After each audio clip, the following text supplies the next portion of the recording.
What's up, everybody? Jim Tasty here, and today we've got a special video for you guys today. We are talking about Star Wars Outlaws, the hit new video game that's just right around the corner. I was lucky enough to be selected by Ubisoft to get early hands-on access with the game. We got about 4 hours. Again, shout out to Ubisoft, the people that helped with me, Alex and Monica. Thank you so much. Me being a massive Star Wars fan, I was so excited to be selected for this. I've been a Star Wars fan all of my life. You know, I live and breathe the universe, watch all the movies, read all the books, comics, shows, stuff like that, play all the video games, obviously. So very excited to get hands-on for this game and excited to play the full release when it comes out. Yeah, you know, history of Star Wars games, like, you know, there's a lot of legendary Star Wars games out there, right? We have Knights of the Old Republic. We have, you know, recent titles like Star Wars Jedi Fallen Order, you know, some old classics too, like Super Star Wars, or, you know, Dark Forces, you know, Jedi Knight. Like, there's so many legendary games, pod racing, that anytime a new Star Wars game comes out, especially on this scale, you know I'm ready for it. You know I'm stoked to get into it. So excited to talk about this game. Let's dive into it. So the core concept of Star Wars Outlaws is set during the reign of the Galactic Empire, right? So original trilogy, set in between Empire Strikes Back and Return of the Jedi. So for all you timeline folks out there, there's a year gap in between the end of Empire and the start of Return of the Jedi. So we're in that gap where, you know, we play as Kay Vess, a smuggler. She's trying to free herself of some past mistakes, some oopsies, while simultaneously trying to make a name for herself in the galaxy. You know, it's a big, scary world out there. You got to be known. So setting the table, overall setting here, the galactic civil war is going on right now, right? So the Empire and the rebellions flying around, shooting each other, which, you know, allows ample opportunity for a lot of the bad guys, a lot of the syndicates, a lot of the crime lords, gangs, all that stuff to take, you know, opportunity of the distraction going on in the galaxy with Galactic Civil War. So, you know, this is a good time to be a gangster, right? So locations, just from the demo, just from the hands-on, we've gotten to go to a couple of spots here. The first starting location we got was Toshara, which is an arid moon. It's where the gameplay demonstration began. And it was like started right after a crash, right? You know, stumbling out of the wreckage. Something big went down for sure. We get to visit a huge city, capital city called Miragana City. We get to visit like a town called Janta's Hope. And later on, we get to visit the planet Kijimi, which, as we all know, featured in the hit movie Star Wars: The Rise of Skywalker. I'm actually wearing the t-shirt today. Let's go. You know, Kijimi visually looks stunning. So does Toshara as well. Can't wait to see all the other planets we get to go to. You know, some new, some old. You know, Star Wars, very diverse. So a lot of cool locales, I'm sure. Let's talk about factions, okay? So since this game is all about being a smuggler, trying to make a name for ourselves, right? We're of course going to come in contact with some of the nastiest gangsters this side of the Rishi Maze. Shout out Dexter Jetster, shout out Attack of the Clones, baby. So we're gonna come in contact with the Hutt clan. We got the Pikes, who, you know, featured in the Clone Wars and Book of Boba Fett. We got Crimson Dawn, famously featured in Solo: A Star Wars Story. And then we have a new, you know, kind of gangster, you know, syndicate called the Shiga clan. And they're kind of like a tribal gang. They got like hive-like structure in terms of nomenclature and just how they interact with each other. And they're set on Kijimi, and they look freaking awesome, dude. And then, of course, we're gonna run into the infamous Galactic Empire. Let me tell you, when I first stumbled upon some of the stormtroopers in the demo, dude, I was like actually legit scared. Like, you know, I'm just a person, like, I'm not a freaking Jedi. Like, I ain't got the Force. I ain't got a lightsaber. I just got a gun. And so when I see a squad of stormtroopers, you know, walk down the seedy hall, and I'm standing right next to them, I'm like, dude, they could straight up bust me, man. I don't know, like, you know.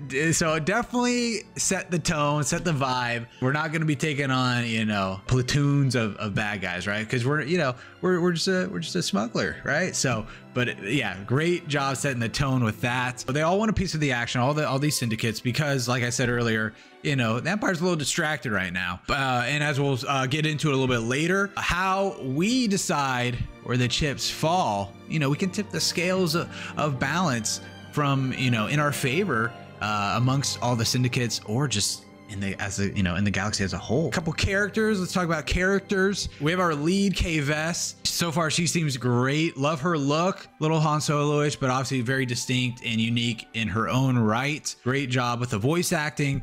We have Nix, our cute pet buddy pal. He's a Mercall. He's super adorable, but he's super useful. As you'll see here, he can help distract enemies. He can help attack enemies. There's a later part in the game where like he can pull the pins off of grenades on stormtroopers and stuff like that, and like they just blow up. It's crazy.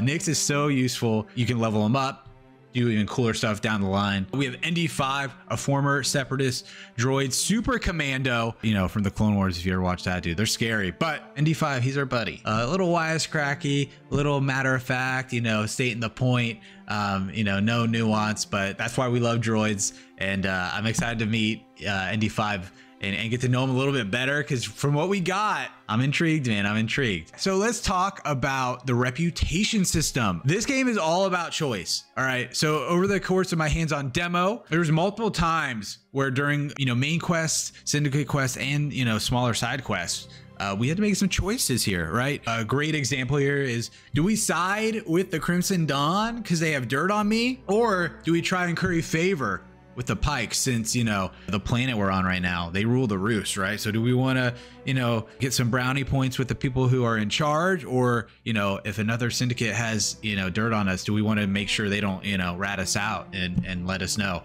And within that too, like you can double cross and, you know, oh, say one thing, do another. Like, I was really impressed with the reputation system, and I can't wait to see just how it unfolds throughout the entire game. This game seems rife with choices, and that excites me, dude. I'm stoked. I cannot wait to see where that goes. There are other kind of quests called contracts. So since this game is open world, there's naturally going to be different levels of quests in terms of impact in their overall story and showing of the game. Contracts, as they're implied, are quests that you just, you know, you can pick up to acquire more XP, resources, credits.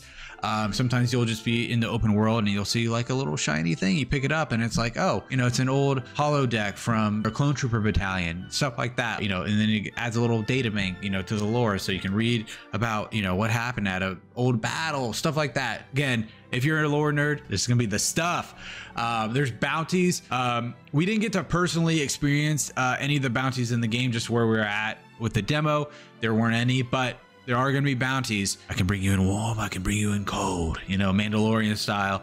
That's always fun. I just replayed Star Wars Bounty Hunter, and yeah, you know, oh, more money for bringing him alive. Oh, nah, I don't want to deal with that. Bam, collecting the bounty. So very excited to see that. There's also like intel in the game. So they're kind of like smaller little quests that just let you gather more information on the world, overhearing dialogue, picking up important items in the world, just small little things to just get a better understanding of, you know, what you need to do, what's going on, where are we, all that cool stuff. This is a Star Wars nerd's wet dream. So there is resource gathering, right? Open world game, not surprised.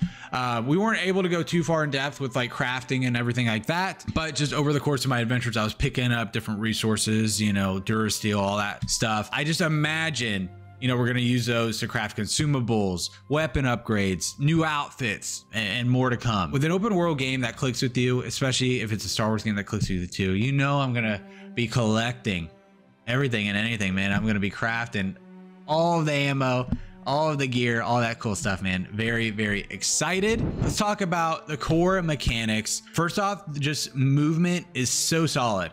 It feels great. The gunplay feels good. Through Nix, you know, your little pet pal, you have a scan feature that allows you to see, you know, in a limited area around you, almost like the Witcher sense in Witcher 3. You know, you're sneaking in through like a syndicate base. You're like, oh man, where are these guys? I know they're around here. I can hear them. You scan, and then you look around. You're like, oh, they're right behind this wall. Bam, cool. Let me sneak around this way so I don't get caught. Super cool stuff. There is a slicing, hacking minigame in Star Wars Outlaws that you use to bypass like locked doors, open, you know, chests and stuff like that. It was super fun. Like it was rhythm based, so it was definitely unique, because I can't recall another like mini game like that, hacking mini game that requires like a rhythm based, you know, success metric. And so you stick this little chip into the data banks, and you have to like time it with the trigger. And so that was super cool, super fun, because as the first time I did it, I was like, okay, what's going on here? And then I got it, and it was just like a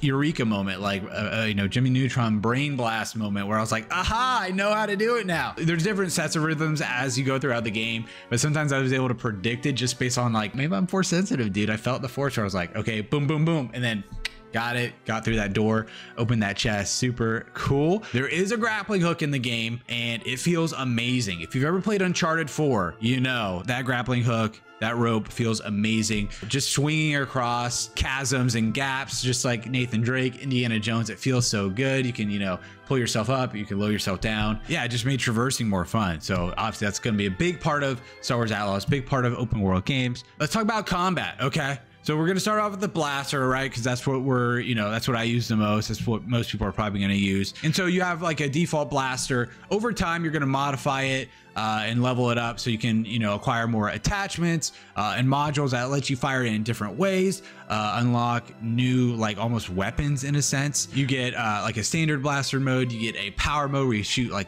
very powerful blasts, you know, in a slower rate of fire. You get an automatic mode. That one was my favorite, dude. Like I was just unloading on stormtroopers and stuff like that. Super, super cool. You get an ion mode. You know, you can stun human enemies, knock them out, you know, just shout out Princess Leia. They're also super useful against droids. If you ever fight any droids in this game, that's gonna be nice too. All right, let's talk about progression. So quest types, like I said earlier, we have main quests. Those are, you know, part of the large overall story. We have syndicate quests, which are super dope. You can use those to boost or degrade that syndicate's general reputation, right? So like I said earlier, the Pikes, they rule the roost. Oh, I chose to align with the Crimson Dawn. Oh, nobody likes the Pikes anymore, right? They may not know that I did that, but people don't think they're that hot anymore. So you can, you know, boost or degrade their general overall standing in the galaxy or that local planet, town, or the syndicate quest can, you know, affect your personal relationship with those syndicates. So again, you can say, oh, hey, Crimson Dawn, yeah, I'll give you the intel. Oh, they like you. I didn't give it to them. Give it to the Pikes.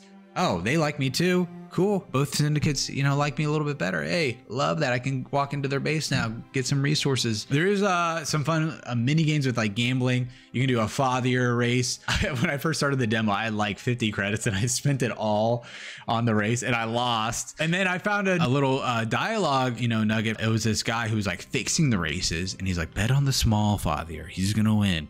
Went back, bet on him, won all my money back, baby. So that was cool. Love that. Love all that, you know, nuance within the galaxy. And then, like I said earlier, there's intel and bounty quests. So there's going to be so much kind of content that you can do across, you know, different levels of engagement, which is great, especially if you want to pick up and play and get a couple bounties done, stuff like that. All right, let's talk about exploration. Okay. So this game is made by Massive Entertainment, right? They made games like The Division, Avatars of Pandora. So you can expect a top of the line open world experience. There's side quests, there's collectibles. There was a fun like Wordle type mini game too, dude, when I was like hacking into different bases and stuff like that. I'm okay at Wordle, even though I, you know, just had a recent massive fail at that, but super cool. Haven't really seen that, you know, in any other game recently. You get a speeder, which is super fun. I just think of Return of the Jedi and that iconic scene with Luke and Leia against the scout troopers. It really does feel like that, man. The momentum is fast. The turning, dashing, stuff like that feels great. Traversing the open world, it just felt so good on the speeder. Can't wait to upgrade that. And then of course you have a spaceship, so you're flying around. You're shooting your lasers, you're shooting missiles. That felt really good too, honestly. And I know sometimes space combat can be dicey, just depending on the game. They nailed it here. Felt great. The lock-on mechanic was super cool. Excited to fly across the star. Shout out again, Attack of the Clones, baby. The landing mechanic is cool too. As you know, dive into a planet, almost like No Man's Sky, as you can kind of see the atmosphere pull in as you go from outer space into, you know, whatever planet you're landing on, clouds and all. Very immersive. Let's talk about the story. So like I said earlier, this game seems like the choices you make will have a deep impact. Excited to see if this game may have multiple endings or just like, hey, we're getting to this last battle. Oh, you teamed up with the Pikes. They show up. Oh, the Hutts hate you. they attack you. So I'm excited to see all the ingredients and how they blend. I'm just excited to see how much we can shape the story, you know, like from what I played, it looks fantastic. Kay and your party's relationships will develop over time. Does one teammate hate the Huts? Well, if you ally with them, your buddy might not, you know, want to hang out with you as much anymore, right? So excited to see just how that develops. We got to talk about the visuals. The visuals were freaking gorgeous. So like I said earlier, Division, great looking games. Avatar: Frontiers of Pandora, arguably the most pretty, beautiful game of this generation, man. PS5, Xbox Series X, stuff like that. This game looks on that level, and I just can't wait to see it running on high-end PCs, PS5, Xbox Series X's. Like, this game is gonna look good, dude. It's gonna look good. The planets, outer space, all the vistas, kind of get some Breath of the Wild moments in the game too. Like, I cannot wait. Cosmetics, so you will be able to change Kay's outfits. You know, you got gun wraps, you got speeder paint jobs, and more. All the Easter egg and references to other Star Wars, you know, projects, characters, locales, with certain paint jobs we're gonna get. So excited to, you know, customize my Kay ship and speeder and all to my liking, to my tailoring. Let's talk about the audio. You know, no surprise here, but the music and sound effects, just from Star Wars period, are iconic over the decades, right? For a reason. Star Wars Outlaws does not fail here. It sounds just as you'd imagine. It sounds perfect. So they nailed all the blaster fire. You know, some of the guns sounded like Padme Amidala's, a Naboo security blaster, stuff like that. So they know what they're doing with that. So the animations seem awesome. Like Kay sneaking around, sliding into cover, you know, the melee combat, punching stormtroopers. It all looks good and feels good. So again, they nailed that aspect of the game. I honestly think this might be like one of the great Star Wars games, just from what I played. Everything looked incredible. Shout out to Ubisoft and Massive Entertainment for allowing me to get early access. Hashtag Ubisoft creator, hashtag gifted, hashtag ad. All of that covered my bases. Again, just 4 hours with the game. I'm definitely picking it up day one. If you are a Star Wars fan, definitely pick it up day one. I cannot wait to play this come August 30th. This game is gonna rule so hard. Thanks for watching, guys. May the Force be with you.